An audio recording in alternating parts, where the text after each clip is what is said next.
যারা যারা আগের মিনি ব্লগটা দেখেছো তারা কিন্তু দেখতেই পেয়েছো আমি আর আমার মা কিন্তু গোপুসোনাদের জন্য ভোগ রান্না করে এখন ঠাকুর ঘরে চলে এসেছে। আর যারা যারা আগের মিনি ব্লগটা দেখোনি তারা কিন্তু অবশ্যই গিয়ে চেক আউট করে নাও। এখানে ভোগ রান্না হয়ে যাওয়ার পর মা কিন্তু গোপুসোনাদেরকে সুন্দর করে সাজিয়ে গুছিয়ে রেডি করে নিয়েছে, আর আমি কিন্তু এদিকে গোপুসোনাদের জন্য ভোগটা রেডি করে নিয়ে চলে এসেছি। আর মা কিন্তু দেখো ভোগগুলোকে সুন্দর করে সাজিয়ে এখন বসে পড়ছে হচ্ছে পুজোতে।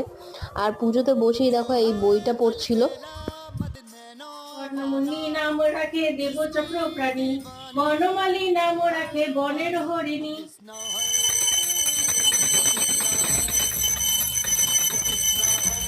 তো আমি আর মা কিন্তু অঞ্জলি দিয়ে নেওয়ার পর মা কিন্তু বসেছিল হচ্ছে আরতি করতে। তো মায়ের আরতি শেষ হয়ে যাওয়ার পর আমি একটু গোপুসোনাদেরকে দোলনায় দোল দিয়ে দিচ্ছিলাম। তারপর আমার বোনও আমাকে দেখা দেখে বললো আমিও একটু গোপুসোনাদেরকে দোল দেবো। জন্মাষ্টমী যদি ফুল ভিডিওটা তোমরা দেখতে চাও অবশ্যই ইউটিউবে গিয়ে দেখতে পারো, সেটা অলরেডি পোস্ট হয়ে গেছে। পুজো কমপ্লিট হয়ে গেছে আর আমার এদিকে খিদে পেয়ে গেছে, তো আমি এখন খাই। তো চলো আজকের মতন বাই।